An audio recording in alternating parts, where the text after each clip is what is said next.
नमस्कार दोस्तों, स्वागत है आपका अपने चैनल CWH यूनिवर्सिटी में। दोस्तों, विनोबा विश्वविद्यालय ने सेमेस्टर 5 का एग्जाम डेट शीट जारी कर दिया है और एग्जाम 27 तारीख से होने वाला है, नहीं मंडे से होने वाला है और आज है सैटरडे।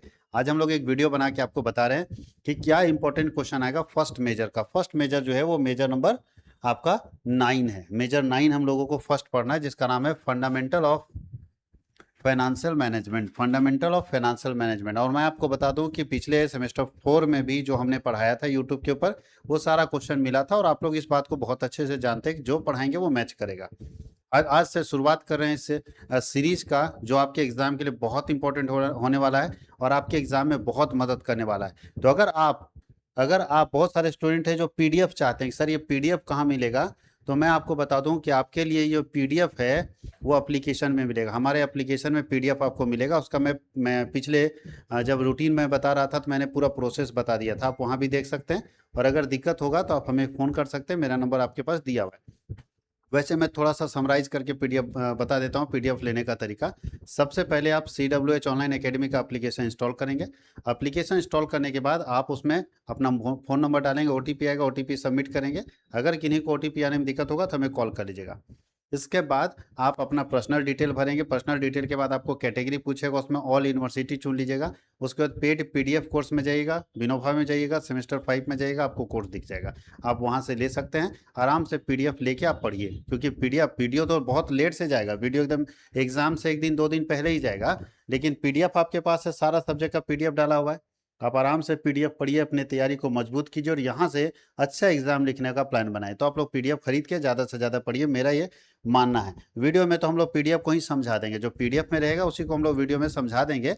लेकिन वीडियो में हम लोग तेजी से समझाते हुए आगे बढ़ते चले जाते हैं, बट पीडीएफ रहेगा तो आप लिखने का जो है आप डिटेल में पढ़िएगा तो आप अच्छे से लिख पाएंगे। तो चलिए शुरुआत करते हैं। यूनिट बाय यूनिट वीडियो जाएगा। फर्स्ट यूनिट का ये है फाइनेंशियल मैनेजमेंट का फर्स्ट यूनिट, ये है फाइनेंशियल मैनेजमेंट का फर्स्ट यूनिट, याद रखिएगा। यानी हम लोग यूनिट बाय यूनिट वीडियो बना रहे हैं। और मैं आपको बता दूं कि हम वीडियो में जो है very short answer type question और शॉर्ट आंसर टाइप क्वेश्चन पढ़ाएंगे, लॉन्ग नहीं पढ़ाएंगे। लॉन्ग पीडीएफ से ही पढ़ना होगा, क्योंकि वेरी शॉर्ट और शॉर्ट को मिला देंगे तो लॉन्ग बन जाएगा। तो चलिए शुरुआत करते हैं। अगर आप इस चैनल में नए हैं तो चैनल को सब्सक्राइब कीजिए, शेयर कीजिए, बेल बटन को ऑन कीजिए और क्या क्या बोलना है, जो जो करना है कर दीजिए। चलिए शुरुआत करते हैं हम लोग क्लास का। सबसे पहला, व्हाट इज फाइनेंशियल मैनेजमेंट, वित्तीय प्रबंधन क्या है।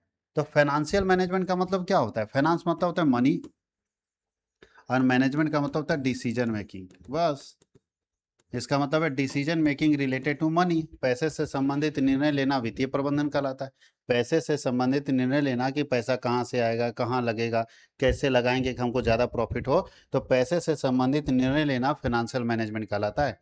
वेल्थ मैक्सिमाइजेशन क्या है और प्रॉफिट मैक्सिमाइजेशन क्या है? तो ये जो फाइनेंशियल मैनेजमेंट दुनिया वाले कर रहे हैं, आपके घर में आपके मम्मी पापा भी कर रहे हैं, आप भी पैसा कमाइएगा तो आप भी पैसे को मैनेज कीजिएगा। ये इसका दो ही उद्देश्य है, इसका दो ऑब्जेक्ट है, दो उद्देश्य है। पहला उद्देश्य है इसका वेल्थ मैक्सिमाइजेशन, या तो आपके घर में आपके मम्मी पापा पैसा इसलिए बचा रहे हैं, पैसे को लेके प्लान बना रहे हैं, निर्णय ले रहे हैं कि पैसा कैसे रखना चाहिए, कहाँ कितना कमाए, कितना खर्चा करें, कितना बचाए, ये सब इसलिए सोच रहे हैं कि हाँ, या तो उनको वेल्थ बढ़ाना होगा, संपत्ति, या तो प्रॉफिट बढ़ाना होगा।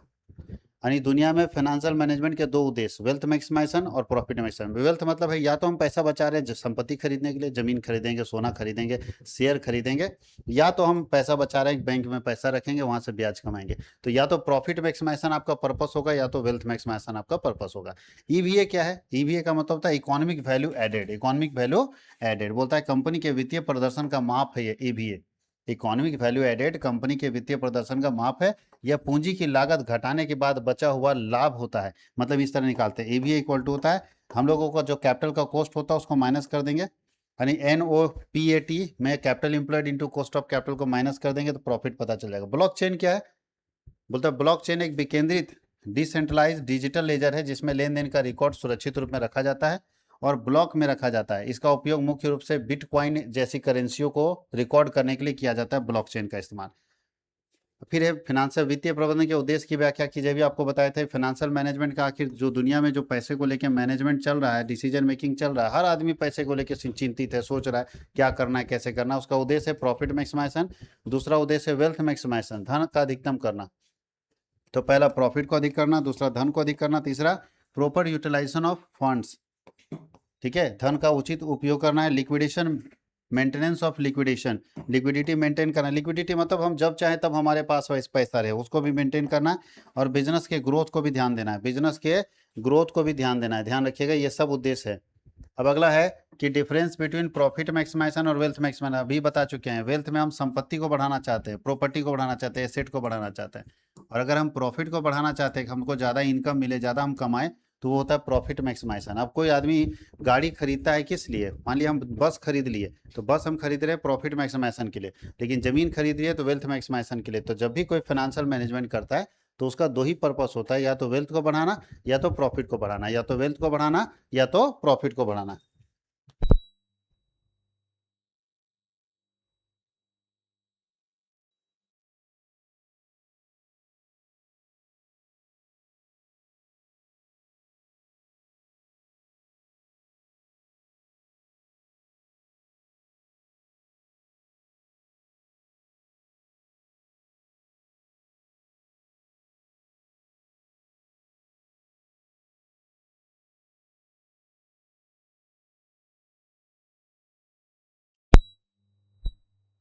चलिए अब थोड़ा सा स्टूडेंट आ गए थे इसलिए रुक गए थे। तो दो पर्पस है, प्रॉफिट मैक्सिमाइजेशन और वेल्थ मैक्सिमाइजेशन। प्रॉफिट मैक्सिमाइजेशन और वेल्थ मैक्सिमाइजेशन दो ही ध्यान रखिएगा।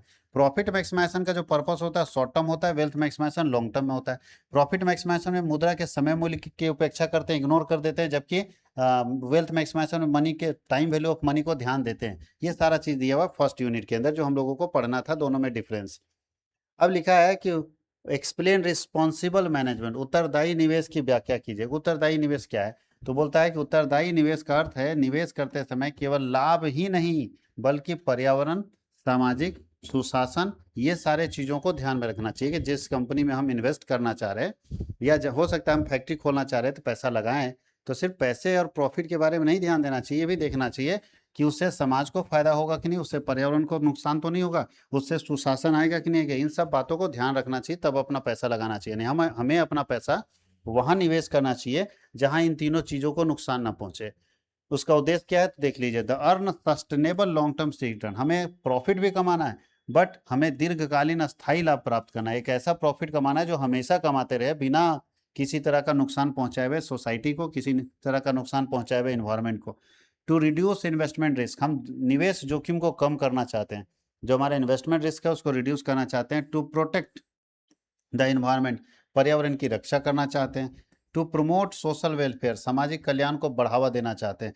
और लिखा है to ensure good corporate governance, बोलता है कि हम इंश्योर करना चाहते हैं बेटर कॉर्पोरेट गवर्नेंस हो, एक अच्छा कॉर्पोरेट गवर्नेंस। कॉर्पोरेट का मतलब होता है कंपनी को कैसे गवर्न करते हैं, उसकी पूरी व्यवस्था यहाँ पे होनी चाहिए।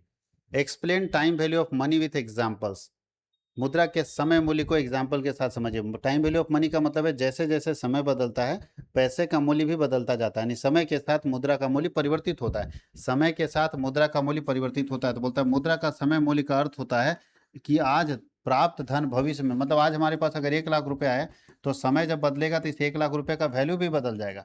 समय के साथ पैसे का वैल्यू बदलता है। सोचिए ना कि अगर 1990 में जो 1 लाख का वैल्यू था, बहुत बड़ा आदमी होता था जिसके पास 1990 में 1 लाख था, और आज 1 लाख रुपए जिसके पास, वो बोलता है कहाँ पैसा यार, गरीब आदमी।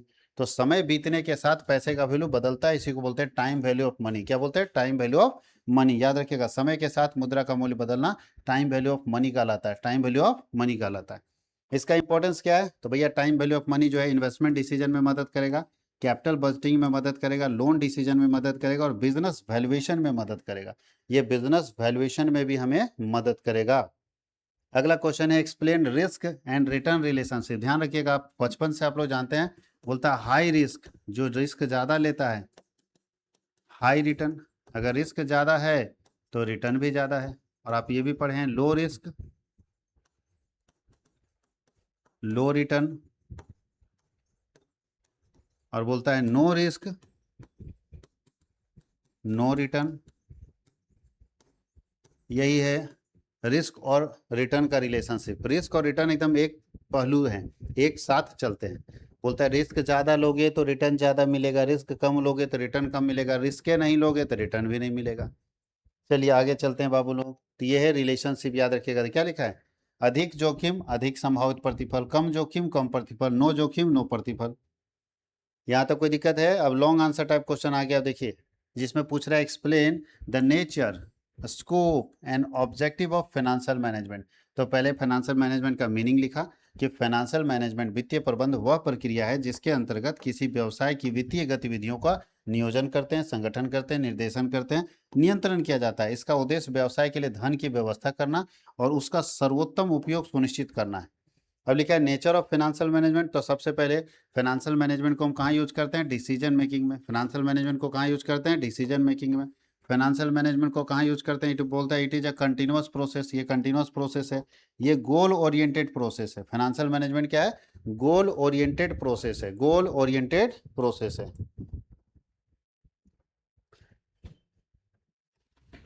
उसके बाद डायनेमिक नेचर होता है। इसका नेचर क्या होता है? डायनेमिक होता है। बोलता है इंटीग्रेटेड फंक्शन है, ये समन्वित कार्य है, ये समन्वित कार्य है। अगर है स्कोप क्या है भाई इसका? फाइनेंशियल मैनेजमेंट कहाँ कहाँ यूज होता है? तो फाइनेंशियल मैनेजमेंट यूज होता है फाइनेंशियल प्लानिंग में, फाइनेंशियल मैनेजमेंट यूज होता है इन्वेस्टमेंट डिसीजन में, फाइनेंशियल मैनेजमेंट यूज होता है फाइनेंसिंग डिसीजन में, फाइनेंशियल मैनेजमेंट यूज होता है फाइनेंसिंग डिसीजन में, फाइनेंशियल मैनेजमेंट का इस्तेमाल करते हैं डिविडेंड डिसीजन में, फाइनेंशियल मैनेजमेंट का इस्तेमाल करते हैं वर्किंग कैपिटल मैनेजमेंट में, फाइनेंशियल मैनेजमेंट का इस्तेमाल करते हैं रिस्क को मैनेज करने में। इस सारे जगह पे इसका इस्तेमाल होता है। ऑब्जेक्टिव क्या है फाइनेंशियल मैनेजमेंट का?